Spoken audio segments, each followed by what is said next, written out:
Good morning students, welcome to Nidhi's Maths Room. Today I am going to continue the chapter ring theory. In the previous class I did one problem on ring theory. Today I continue the problems on ring theory. Same concept but different problem. Okay, so see here, the problem is show that the set of all matrices of the form 0x 0y xy belongs to Q. Here Q is nothing but a set of all rational numbers. Is a commutative ring without unity. Is a non-commutative ring. Is a non-commutative ring without unity. The binary operation being addition and multiplication of matrices. This is the problem. Andre set of all matrices of the form. Set of all matrices. Matrices na set adu. So that set contains the elements of the form. ಈ format ನಲ್ಲಿ ಇರುವಂತ matrices ಗಳ set ಅಂತ. ಅಂದ್ರೆ first column ಪೂರ್ತಿ ನಿಮಗೆ 0 0 ಇರುತ್ತೆ. Second column ನಲ್ಲಿ ಎಲಿಮೆಂಟ್ಸ್ ಎಕ್ಸಿಸ್ಟೆನ್ಸ್ ಆಗುತ್ತೆ. ದೋಸ್ ಎಲಿಮೆಂಟ್ಸ್ ಆರ್ ರಾಷನಲ್ ಅಂತ. ಆ ಎಲಿಮೆಂಟ್ಸ್ ಗಳು ರಾಷನಲ್ ನಂಬರ್ ಆಗಿರಬೇಕು. ಆ ತರ ಇರುವಂತ ಮ್ಯಾಟ್ರಿಸಸ್ ಗಳ ಎಷ್ಟೊಂದು ಮ್ಯಾಟ್ರಿಕ್ಸ್ ಗಳ ಒಂದು ಸೆಟ್. ಆ ಸೆಟ್ ನ ನೀವು ನಾನ್ ಕಾಮ್ಯುಟೇಟಿವ್ ರಿಂಗ್ ವಿತೌಟ್ ಯೂನಿಟಿ ಅಂತ ಹೇಳಿ ಪ್ರೂಫ್ ಮಾಡಬೇಕು. ಅಂದ್ರೆ ಅರ್ಥ ಮಾಡ್ಕೊಳ್ಳಿ, ರಿಂಗ್ ಆಗತ್ತೆ. So that set is A ring. ಆ ಸೆಟ್ಟು ರಿಂಗ್ ಆಗಿರುತ್ತೆ ಅಂತ ಹೇಳಿ ಪ್ರೂಫ್ ಮಾಡಬೇಕು. ಆದ್ರೆ ನಾನ್ ಕಾಮ್ಯುಟೇಟಿವ್ ಆಗಿರುತ್ತೆ. ಫಸ್ಟ್ ರಿಂಗ್ ಅಂತ ಪ್ರೂವ್ ಮಾಡಿ, ಆಮೇಲೆ ನಾನ್ ಕಾಮ್ಯುಟೇಟಿವ್ ಅಂತ ಹೇಳಿ ಪ್ರೂಫ್ ಮಾಡಿ, ಅಂಡ್ ವಿತೌಟ್ ಯೂನಿಟಿ, ಅದರಲ್ಲಿ ಯಾವುದೇ ತರಹದ ಯೂನಿಟ್ ಎಲಿಮೆಂಟ್ ಇರಲ್ಲ ಅಂತ ಹೇಳಿ ಪ್ರೂಫ್ ಮಾಡಬೇಕು. ಇದು ಕಾನ್ಸೆಪ್ಟ್. ಅರ್ಥ ಆಗ್ತಾ ಇದೆಯಾ? ನೆಕ್ಸ್ಟ್ ಫರ್ದರ್ ಏನ್ ಕೊಟ್ಟಿದ್ದಾರೆ, the binary operation being addition and multiplication of matrices. ಅಂದ್ರೆ ಇಲ್ಲಿ ಬೈನರಿ ಆಪರೇಷನ್ ಅಡಿಷನ್ ಮತ್ತೆ ಮಲ್ಟಿಪ್ಲಿಕೇಶನ್. ಅಂದ್ರೆ ರಿಂಗ್ ಅಂತ ಪ್ರೂಫ್ ಮಾಡ್ಬೇಕಂದ್ರೆ with respect to addition with respect to multiplication ಅದು ಬೈನರಿ ಆಪರೇಷನ್ ಸ್ಯಾಟಿಸ್ಫೈ ಆಗ್ಬೇಕಂತ ಡೆಫಿನೇಷನ್ ಅಲ್ಲಿ ಹೇಳಿರ್ತೀವಲ್ವಾ. ಸೊ ಆ ಕಾನ್ಸೆಪ್ಟ್ ಮೇಲೆ ಇದನ್ನ ಪ್ರೂಫ್ ಮಾಡೋದಕ್ಕೆ ಹೇಳಿದ್ದಾರೆ.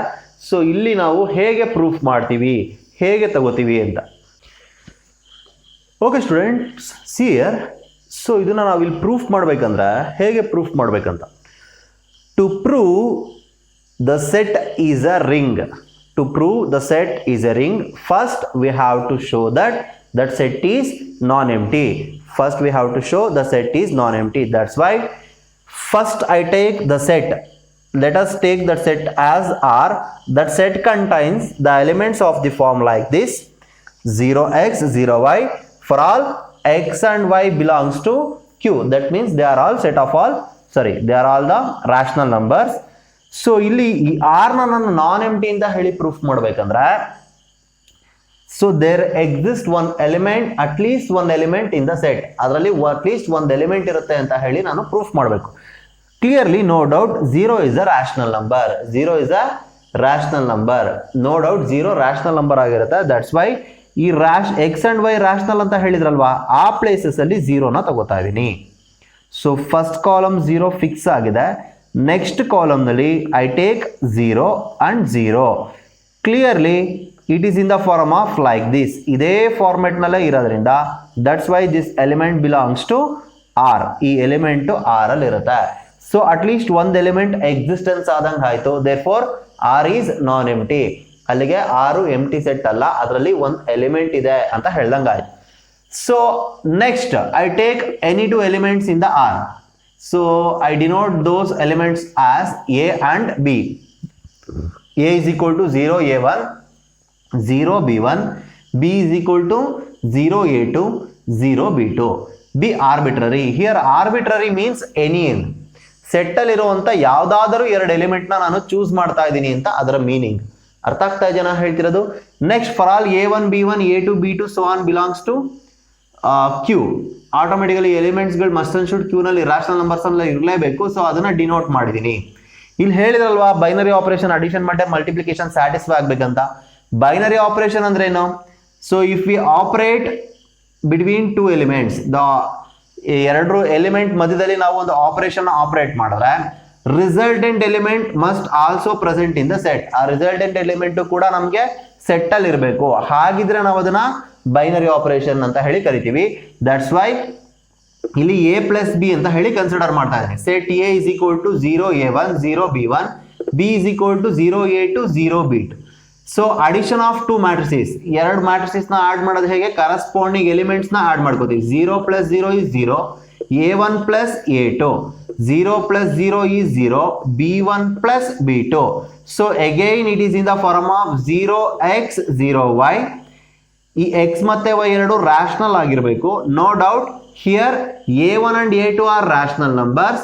Addition of two rational number is again a rational number. That's why a1 plus a2 is rational number. No doubt. Again same, a b1 plus b2 is also a rational number because b1 and b2 are rational numbers. Addition of two rational number is again a rational number. Here the first column is 0, second column is a rational numbers. So no doubt a plus b belongs to R. So that means addition is binary operation for this particular set. Is it clear? Next, what about the multiplication? So I consider a into b. So matrix A into matrix B. So matrix multiplication. Matrix multiplication means nothing but first row first column.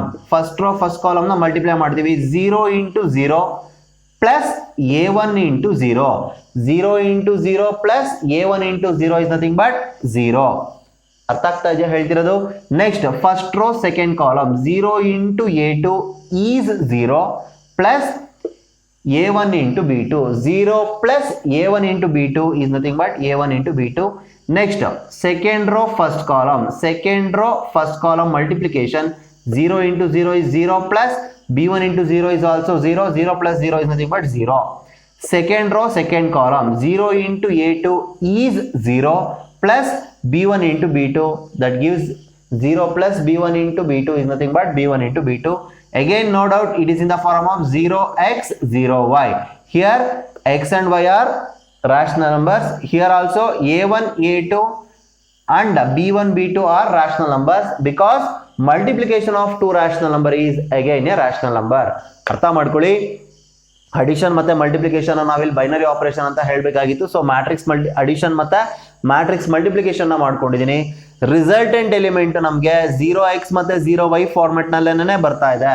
So ಹಾಗಾಗಿ addition and multiplication are binary operation for this particular set. Is it clear? Next ನಾವು ring ಅಂತ ಹೇಳಿ proof ಮಾಡ್ಬೇಕಂದ್ರೆ first we have to show this non empty set R is abelian. Next multiplication is associative and then multiplication is distributive over the addition. ಇವು ಮೂರು properties ನ ಮೂರು loss ನ ನಾವು ಪ್ರೂಫ್ ಮಾಡಬೇಕು. ಆಗ ನಾವು ಆಟೋಮೆಟಿಕಲಿ ಇದನ್ನ ರಿಂಗ್ ಅಂತ ಹೇಳಿ ಹೇಳ್ಬೋದು. ಅರ್ಥ ಆಗ್ತಾ ಇದೆಯಾ? Okay students, see here the closure law for every a, b belongs to r, a plus b belongs to r. ಇದನ್ನ ಆಲ್ರೆಡಿ ನಾವು ಬೈನರಿ ಆಪರೇಷನ್ ಅಂತ ಹೇಳಿ ತಗೊಂಡ್ವಿ ಅಲ್ವಾ, ಅಲ್ಲೇ ಆಲ್ರೆಡಿ ಪ್ರೂವ್ ಆಗಿದೆ. ನಾನು ತುಂಬಾ ಸತಿ ಹೇಳಿದ್ದೀನಿ closure law itself is a binary operation. So ಹಾಗಾಗಿ ನಾನು ಅದನ್ನೇನು ಪ್ರೂವ್ ಮಾಡುವಂತ ನೆಸೆಸಿಟಿ ಏನಿಲ್ಲ. ಇಲ್ಲ ಡೈರೆಕ್ಟ್ ಆಗಿ ಹೇಳಿದ್ರು ನಡೀತಾ ಇತ್ತು. ಮೋರ್ ಓವರ್ ಇದು ಅಸೋಸಿಯೇಟಿವ್ ಲಾ ಕೂಡ ಅಷ್ಟೇನೆ. ಸೊ ನಮಗೆ ಪಿ ಯು ಸಿ ನಲ್ಲೇ ಹೇಳಿರ್ತೀವಿ ಪ್ರಾಪರ್ಟೀಸ್ನ ಹೇಳಬೇಕಾದ್ರೆ. So addition is associative. Associative law satisfy ಆಗುತ್ತಾ ಇನ್ ಮ್ಯಾಟ್ರಿಸಿಸ್. ಮ್ಯಾಟ್ರಿಸಿಸ್ನಲ್ಲಿ ಅಸೋಸಿಯೇಟಿವ್ ಯಾವುದೇ ಮ್ಯಾಟ್ರಿಕ್ಸ್ ತಗೊಂಡ್ರು with respect to addition associative law satisfy ಆಗುತ್ತೆ ಅಂತ ಹೇಳಿ ನಾವು ಹೇಳಿರ್ತೀವಿ. ಅರ್ಥ ಆಗ್ತಾ ಇದೆಯಾ? ಸೊ ಯಾವುದೇ ಮ್ಯಾಟ್ರಿಕ್ಸ್ ತಗೊಂಡ್ರು ಆಗುತ್ತೆ ಅಂದಾಗ ಇದಕ್ಕೂ ಕೂಡ ಎಕ್ಸಿಸ್ಟೆನ್ಸ್ ಆಗೇ ಆಗುತ್ತೆ. ಸೊ ಇವೆರಡನ್ನ ನಾವು ಡೈರೆಕ್ಟ್ ಆಗಿ ಒಂದೇ ಸೆಂಟೆನ್ಸ್ ನಲ್ಲಿ ನಾವು ಕನ್ಕ್ಲೂಷನ್ ತಗೊಬಹುದು. Closure law and associative laws are satisfied in the set for with respect to addition ಅಂತ ಹೇಳಿ ನಾವು ಡೈರೆಕ್ಟ್ ಆಗಿ ಹೇಳ್ಬೋದು. ಬಟ್ ನಾನೊಂದು ಫಾರ್ಮೆಟ್ ಅಲ್ಲಿ ಇರಲಿ ಅಂತ ಹೇಳಿ ಅದನ್ನ ಸ್ಟೆಪ್ ಬೈ ಸ್ಟೆಪ್ ಬರಿತಾ ಹೋಗಿದ್ದೀನಿ. So no doubt closure law is satisfied and associative law is also satisfied. Next the identity law. Identity law ಹೇಳ್ಬೇಕಾದ್ರೆ for every a is equal to 0 a1 0 b1 belongs to r, there exist o is equal to 0 0 0 0. So this is the matrix contain 0 element ಅಂದ್ರೆ 0 matrix. So 0 matrix ಅನ್ನೋದು existence ಆಗೇ ಆಗುತ್ತೆ because 0 is a rational number. So first column is 0, second column is rational number. Hence no doubt this is present in r. Already ನಾವು ನಾನ್ empty ಹೇಳಬೇಕಾದ್ರೆ ಇದನ್ನ ಹೇಳಿದ್ದೆ. So a plus 0 is equal to a is equal to this matrix and o is equal to 0 0 0 0. A plus o is equal to 0 plus 0 0. a1 plus 0 is a1. 0 plus 0 is 0. b1 plus 0 is b1. So a plus o is equal to a itself. That means o is the identity element. Next, what about the inverse law? Inverse law says for every 0 a1 0 b1 there exists minus a is equal to 0 minus a1 0 minus b1 a plus of minus a. So if this a plus of minus a gives identity element, then no doubt minus a is the inverse of a. A plus of minus a ನಮ್ಗೆ ಏನಾರ identity element ಬಂದ್ರೆ automatically minus A is the inverse of A ಅಂತ ಹೇಳಿ ಕರಿತೀವಿ. So A is equal to 0 a1 0 b1 minus a is equal to 0 minus a1 0 minus b1. If we add these matrices, that gives 0 0 0 0, that is the matrix O. So minus a is the inverse of a because a plus of minus a gives identity element, hence minus a is the inverse of a. Next we have to prove the commutative law. So no doubt with respect to addition commutative law is satisfied. So adana ನಾವು ಹೇಳಬೇಕು. Next law is commutative law. For every a comma b belongs to R, a plus b is equal to b plus a. Therefore commutative law is satisfied. ನಾನು ಆಗಲೇ ಹೇಳಿದೆ multiplication ಅಲ್ಲಿ with respect to addition ಅಲ್ಲಿ matrices competitive ಲಾನ satisfy ಮಾಡುತ್ತೆ ಅಂತ. So ಹಾಗಾಗಿ ಅದನ್ನ ಡೈರೆಕ್ಟ್ ಆಗಿ ಹೇಳಿದೀವಿ. ಅರ್ಥ ಆಗ್ತಾ ಇದೆಯಾ? Next, clearly matrix multiplication is associative with respect to multiplication ಅಲ್ಲೂ ಕೂಡ ಮ್ಯಾಟ್ರಿಸಸ್ ಅಸೋಸಿಯೇಟಿವ್ ಲಾನ ಸ್ಯಾಟಿಸ್ಫೈ ಮಾಡುತ್ತೆ. ಇದು ಕೂಡ PUC ನಲ್ಲೇ ಬೇಸಿಕ್ ಕಾನ್ಸೆಪ್ಟ್ ಅಲ್ಲಿ ಬಂದಿತ್ತು. ಸೊ ಅದನ್ನ ಕನ್ಕ್ಲೂಷನ್ ಡೈರೆಕ್ಟ್ ಆಗಿ ಬರ್ಕೊಂತಾ ಇದೀವಿ. ಅದನ್ನೇ ನಾವು ಪ್ರೂಫ್ ಮಾಡಬೇಕು ಅಂತ ನೆಸೆಸಿಟಿ ಇಲ್ಲ. ನಾವು ಅದನ್ನ ಡೈರೆಕ್ಟ್ ಆಗಿ ಕನ್ಕ್ಲೂಷನ್ ಅಲ್ಲಿ ಬರೀಬಹುದು. ಯಾಕೆಂದ್ರೆ ಕೆಲವೊಂದು ಜನರಲ್ ಪ್ರಾಪರ್ಟೀಸ್ ನ ಡೈರೆಕ್ಟ್ ಆಗಿ ಇರುವಂತವನ್ನ ನಾವು ಪ್ರೂಫ್ ಮಾಡುವಂತ ನೆಸೆಸಿಟಿ ಇಲ್ಲ. ಈಗ ಸೆಟ್ ಆಫ್ ಆಲ್ ಇಂಟೀಜರ್ಸ್ ಅಂತ addition of 2 integer is again on integer, ಅದನ್ನ ನಾವೇನು ಪ್ರೂಫ್ ಮಾಡಲೇಬೇಕು ಅಂತ ಏನಿಲ್ಲ. ಅದನ್ನ ಡೈರೆಕ್ಟ್ ಆಗಿ ಬೇಕಾದ್ರೂ ನಾವು ಹೇಳ್ಕೊಳ್ಬಹುದು. ಅರ್ಥ ಆಗ್ತಾ ಇದೆಯಾ ನಾ ಹೇಳ್ತಿರೋದು? ಹಾಗೆ ಇಂಟೀಜರ್ ನಲ್ಲಿ 0 ಇದೆ, ಸೊ ಅದನ್ನೇ ನಾವು ಪ್ರೂಫ್ ಮಾಡೋದು ಬೇಕಾಗಿಲ್ಲ. Set of all integer is non empty ಅಂತ ಹೇಳಿ ಪ್ರೂಫ್ ಮಾಡುವಂತ ನೆಸೆಸಿಟಿ ಇಲ್ಲ. ಯಾಕೆಂದ್ರೆ ನಂಬರ್ ಸಿಸ್ಟಮ್ ಅದರಲ್ಲಿ ಮಸ್ಟ್ ಅಂಡ್ ಶುಡ್ ಎಲಿಮೆಂಟ್ಸ್ ಇದ್ದೇ ಇರುತ್ತೆ. ಅದನ್ನ ನಾವು ನಾನ್ ಎಂಪ್ಟಿ ಅಂತ ಹೇಳಿ ಪ್ರೂಫ್ ಮಾಡುವಂತ ನೆಸೆಸಿಟಿ ಏನಿರಲ್ಲ. ಹಾಗೆ ಇದರಲ್ಲೂ ಕೂಡ multiplication, matrix multiplication is associative, ಅದನ್ನೇನು ಪ್ರೂಫ್ ಮಾಡುವಂತ ನೆಸೆಸಿಟಿ ಇಲ್ಲ. ಅದು general concept. As it is multiplication is distributive over the addition. In matrices a into b plus c is equal to ab plus ac existence ಆಗುತ್ತೆ. either left or right distribution. Multiplication is distributive over the addition. So therefore the set, non-empty set R satisfies all the conditions of the ring, hence it is a ring with respect to addition and multiplication. Is it clear? Next we have to show that non-empty set is non-commutative. ಅದನ್ನ non competitive ಅಂತ ಹೇಳಿ proof ಮಾಡಬೇಕು. So ಅದಕ್ಕೆ commutative law with respect to multiplication. So ಇಲ್ಲಿ non competitive ಅಂತಾನೆ ಕೇಳಿದ್ದಾರೆ. Non competitive ಅಂತ ನೋಡಿ, ನಾವಿಲ್ಲಿ ಮ್ಯಾಥಮೆಟಿಕ್ಸ್ ನಲ್ಲಿ ಏನಾರ ಪ್ರೂಫ್ ಮಾಡೋದಾದ್ರೆ ಜನರಲ್ ಆಗಿ ಪ್ರೂಫ್ ಮಾಡ್ತೀವಿ. ಅಂದ್ರೆ ಎಕ್ಸಿಸ್ಟೆನ್ಸ್ ಆಗೋದಾದ್ರೆ yes it is a ring ಅಂತ ಹೇಳ್ಬೇಕಂದ್ರೆ ನೋಡಿ ಜನರಲ್ ಆಗಿ ತಗೋತೀವಿ. ಜನರಲ್ ಆಗಿ ABC ಆ ತರ ಹೇಳಿ ತಗೋತಾ ಹೋಗ್ತೀವಿ.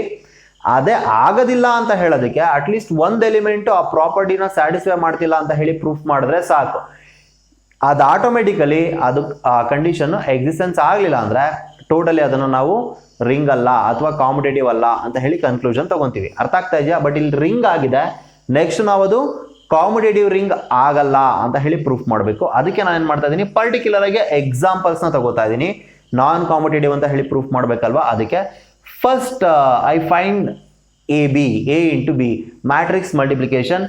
First row first column again that gives 0. First row second column, that is 0 into 3 is 0 plus 2 into 4 is 8. So answer is 8. Next, second row first column gives 0. Second row second column, 0 into 3 is 0 plus 3 into 4 is 12. So 0 8 0 12. As it is, BA gives 0 9 0 12. No doubt these two matrices are not equal because here 8, here this matrix having 9. So ಅಲ್ಲಿ 8 ಇದ್ರೆ ಇಲ್ಲಿ 9 ಇದೆ. So ಹಾಗಾಗಿ matrix ಎರಡೂ not equal. Therefore R is non commutative ring. Ring ಆಗಿತ್ತು but commutative ಲಾನ satisfy ಮಾಡ್ತಾ ಇಲ್ಲ, ಹಾಗಾಗಿ ನಾನ್ ಕಾಂಪಿಟೇಟಿವ್ ರಿಂಗ್. ಇಲ್ಲಿ ಮಲ್ಟಿಪ್ಲಿಕೇಶನ್ ಕಾಂಪಿಟೇಟಿವ್ ಆಗಬೇಕಾಗಿರೋದು, ಅಡಿಷನ್ ಅಲ್ಲ. ಸರ್ ಅಲ್ಲಿ ಅಡಿಷನ್ ಆಗೋಗಿತ್ತಲ್ಲ ಸರ್, ಇಲ್ಲಿ ಯಾಕೆ ಸರ್ ಮಲ್ಟಿಪ್ಲಿಕೇಶನ್ ತಗೊಂಡ್ರಿ? ನಾನು ಅದನ್ನ ಮತ್ತೆ ಹೇಳ್ತಾನೆ ಇದ್ದೀನಿ. ಕಾಂಪಿಟೇಟಿವ್ ರಿಂಗ್ ಅಂತ ಹೇಳ್ಬೇಕಂದ್ರೆ ಮಲ್ಟಿಪ್ಲಿಕೇಶನ್ ಇಸ್ ಕಾಂಪಿಟೇಟಿವ್ ಅಂತ ಹೇಳಿ ಪ್ರೂಫ್ ಮಾಡಬೇಕು. ಅರ್ಥ ಆಯ್ತಾ ನಾ ಹೇಳಿದ್ದು? ನೆಕ್ಸ್ಟ್ ಇದು ವಿತೌಟ್ ಯೂನಿಟಿ ಅಂತ ಹೇಳಿ ಪ್ರೂಫ್ ಮಾಡಬೇಕು. Students, Observe here. Now suppose there exists an element I is equal to 0p 0q. ಅಂದ್ರೆ ಇವಾಗ ಇಲ್ಲಿ ವಿತೌಟ್ ಯೂನಿಟಿ ಅಂತ ಹೇಳಿ ಪ್ರೂಫ್ ಮಾಡಬೇಕು. ವಿತೌಟ್ ಯೂನಿಟಿ ಅಂತ ನಾವು ಯಾವಾಗ ಹೇಳ್ತೀವಿ? ನಾನು ರಿಂಗ್ನಲ್ಲಿ ಹೇಳ್ಬೇಕಾದ್ರೆ ಹೇಳಿದ್ದೆ ರಿಂಗ್ ವಿತ್ ಯೂನಿಟಿ ಅಂತ ಹೇಳಬೇಕು ಅಂದ್ರೆ ಆ ನಾನ್ ಎಂಟಿ ಸೆಟ್ಟಲ್ಲಿರುವಂಥ ಒಂದು ಎಲಿಮೆಂಟು ಅದೇ ಸೆಟ್ಟಲ್ಲಿರುವಂಥ ಇನ್ಯಾವುದಾದ್ರೂ ಒಂದು ಎಲಿಮೆಂಟ್ ಜೊತೆ ಮಲ್ಟಿಪ್ಲಿಕೇಶನ್ ಮಾಡ್ಕೊಂಡಾಗ ನಮಗೆ ಸೇಮ್ ಎಲಿಮೆಂಟ್ ಬರಬೇಕು. For example A into 1 is equal to ಏನೇ ಬರುತ್ತೆ. A into 1 is equal to ಏನೇ ಬಂದರೆ ಅವಾಗ 1ನ ನಾವು ಯೂನಿಟ್ ಎಲಿಮೆಂಟ್ ಅಂತ ಹೇಳ್ತೀವಿ. ಬಟ್ ಮ್ಯಾಟ್ರಿಕ್ಸ್ನಲ್ಲಿ ಆಗಾಗಲ್ಲ. ಒಂದು ಮ್ಯಾಟ್ರಿಕ್ಸು ಇದೊಂದು matrix, A is any matrix, I is another matrix. If A into I is equal to ಏನೇ ಬಂದರೆ I into A is also gives A, then no doubt this I is nothing but on unit element ಅಂತ. A into I ಮತ್ತು I into A is equal to ಏನೇ ಬಂದರೆ ಅವಾಗ ನಾವು unit element ಅಂತ ಹೇಳ್ತೀವಿ. ಅರ್ಥ ಆಗ್ತಾ ಇದೆಯಾ? ನಾನಿಲ್ಲಿ ಏನು ಮಾಡ್ತಾ ಇದ್ದೀನಿ, suppose there exist an element like that satisfies this condition. ನಾನು ಹಾಗಂತ ಚೂಸ್ ಮಾಡ್ತಾ ಇದ್ದೀನಿ. ಒಂದು ಎಲಿಮೆಂಟ್ ಎಕ್ಸಿಸ್ಟೆನ್ಸ್ ಆಗ್ತಾ ಇದೆ ಸೆಟ್ಟಲ್ಲಿ, ಅದು ಈ ಕಂಡೀಷನ್ನ ಸ್ಯಾಟಿಸ್ಫೈ ಮಾಡ್ತಿದೆ ಅಂತ ಹೇಳಿ ಚೂಸ್ ಮಾಡ್ಕೊತಾ ಇದ್ದೀನಿ. Because I don't know whether the unit element exist in R ನಾಟ್. ನನಗೆ ಗೊತ್ತಿಲ್ಲ ಅದರಲ್ಲಿ ಇದೆಯಾ ಇಲ್ವಾ ಅಂತ ಹೇಳಿ, ಅದಕ್ಕೆ ನಾನು ಏನು ಮಾಡ್ತಾ ಇದ್ದೀನಿ, ಎಕ್ಸಿಸ್ಟೆನ್ಸ್ ಆಗ್ತಿದೆ ಅಂತ ಹೇಳಿ ಚೂಸ್ ಮಾಡ್ತಾ ಇದ್ದೀನಿ. So consider A into I is equal to A. ಇವಾಗ ಇಲ್ಲಿ ಚೂಸ್ ಮಾಡಿ ನಾನು ನೆಕ್ಸ್ಟ್ ಪ್ರೂಫ್ ಮಾಡ್ತಾ ಹೋದ್ರೆ ಈ ಐ ಇಸ್ ಈಕ್ವಲ್ ಟು ಐನಲ್ಲಿ ನಮ್ಗೆ ಏನು ಬರಬೇಕಂದ್ರೆ 0 1 0 1 ಅಂತ ಹೇಳಿ ಬರಬೇಕು. ಸೊ ಆಗ ಬಂದರೆ ಆಟೋಮೆಟಿಕಲಿ ಅರ್ಥ ಮಾಡ್ಕೊಳ್ಳಿ, 0 1 0 1 ಅಂತ ಹೇಳಿ ಬಂದರೆ ಆಗ ನಾವು ಆರ್ನ ನಾವು ರಿಂಗ್ ವಿತ್ ಯೂನಿಟಿ ಅಂತ ಹೇಳ್ಬೋದು. ಇನ್ ಕೇಸ್ ಬರಲಿಲ್ಲ ಅಂದ್ರೆ ರಿಂಗ್ ವಿತೌಟ್ ಯೂನಿಟಿ ಅಂತ ಹೇಳಿ ಪ್ರೂಫ್ ಮಾಡ್ದಂಗೆ ಆಗುತ್ತೆ. ಅರ್ಥ ಆಗ್ತಾ ಇದೆಯಾ ನಾನು ಹೇಳ್ತಿರೋದು? ಸೊ ಅದಕ್ಕೆ ನಾನು ಏನು ಮಾಡ್ತಾ ಇದ್ದೀನಿ, A into I is equal to ಎನ ಕನ್ಸಿಡರ್ ಮಾಡ್ತಾ ಇದ್ದೀನಿ. A into I is equal to A, I consider this. A is equal to this matrix, I is equal to this one. So take the product of these two matrix that gives 0 a1q 0 b1q. So here these two matrices are equal, equality of two matrices. So if two matrix are equal, then the corresponding elements are also equal. That is the property of the matrix. Hence here 0 is equal to 0, adun baradru onde barididre onde. Next I take a1 into q is equal to a1 and b1 into q is equal to b1. On the basis of these two terms, clearly no doubt q is equal to 1. So ನಮಗೆ q is equal to 1 existence ಆಗ್ತಿದೆ. Next p is equal to 1 ಬರುತ್ತಾ ಇಲ್ವಾ ಅಂತ ಹೇಳಿ check ಮಾಡಬೇಕು. Again I take I into a is equal to a. Again similarly I take a product of those two matrix that gives 0 p b1 0 q b1 and the RHS matrix is 0 a1 0 b1. I equate the corresponding elements of those two matrix that gives p b1 is equal to a1 and p q b1 is equal to b1. Here q is equal to 1, but this one p is equal to a1 divided by b1. So a1 divided by b1 may be equal to 1 or not equal to 1, adu depending upon a1 and b1. But here no doubt that is not equal to 1. ಯಾಕೆಂದ್ರೆ ನಾವು ಇಲ್ಲಿ particular ಆಗಿ a1 b1 ನ ನಾವು 1 ಅಂತಾನೆ choose ಮಾಡಿರಲ್ಲ. So equal ಆಗಿ ಏನು ಇರಬೇಕಂತ ಏನಿಲ್ಲ. a1 is equal to b1 ಆದರೆ ಮಾತ್ರ ಅದು ನಮಗೆ 1 ಬರುವಂಥದ್ದು. ಸೊ ಆಗಿರಲೇಬೇಕಂತೇನಿಲ್ಲ. ಸೊ ಹಾಗಾಗಿ p is not equal to 1 ಅಂದರೆ ಅದು ಯೂನಿಟ್ ಆಗ್ತಾ ಇಲ್ಲ. ಸೊ ಯೂನಿಟ್ ಎಲಿಮೆಂಟ್ ಎಕ್ಸಿಸ್ಟೆನ್ಸ್ ಆಗ್ತಿಲ್ಲ, ಸೆಟ್ಟಲ್ಲಿ ಯೂನಿಟ್ ಎಲಿಮೆಂಟ್ ಬರ್ತಾ ಇಲ್ಲ. So hence R is a non commutative ring without unity. With unity ಅಲ್ಲ, without unity. Non commutative ring without unity. Is it clear? ಇದಿಷ್ಟು problem. ಇದು ತುಂಬ ದೊಡ್ಡ problem, but it's very simple. ಅರ್ಥ ಮಾಡ್ಕೊಂಡ್ರೆ ನೀವೇ ಓನಾಗಿ ಬರಿತಾ ಹೋಗ್ಬೋದು. ನಿಮ್ಗೆ ಏನಾರ ಇದರಲ್ಲಿ ಡೌಟ್ ಇದ್ರೆ ಕ್ಲಾರಿಫಿಕೇಶನ್ ಮಾಡ್ಕೊಳ್ಳಿ. ನೆಕ್ಸ್ಟ್ ಕ್ಲಾಸಲ್ಲಿ ಇದೇ ರಿಂಗ್ ಥಿಯರಿನಲ್ಲಿ ಮೋಸ್ಟ್ ಇಂಪಾರ್ಟೆಂಟ್ ಪ್ರಾಬ್ಲಮ್ ಮಾಡಿಸ್ತೀನಿ. ಅದು ಮಲ್ಟಿಪ್ಲಿಕೇಶನ್ ಮತ್ತು ಅಡಿಷನ್ ಟೇಬಲ್ ಬೇಸಿಸ್ ಮೇಲೆ. Those problems are very very important, ತುಂಬಾ ಇಂಟ್ರೆಸ್ಟಿಂಗ್ ಪ್ರಾಬ್ಲಮ್ಸ್ ಕೂಡ. ಅದಾದಮೇಲೆ ನಾನು ನಿಮಗೆ ಪ್ರಾಪರ್ಟೀಸ್ ಆಫ್ ರಿಂಗ್ಸ್ ಪ್ರೂಫ್ ಮಾಡ್ತಾ ಹೋಗೋಣ. ಓಕೆನಾ? ಏನಾದ್ರು ಡೌಟ್ ಇದ್ರೆ ಹೇಳಿ, ನಾನು ಕ್ಲಾರಿಫೈ ಮಾಡ್ತೀನಿ. Thank you for watching. Thank you one and all.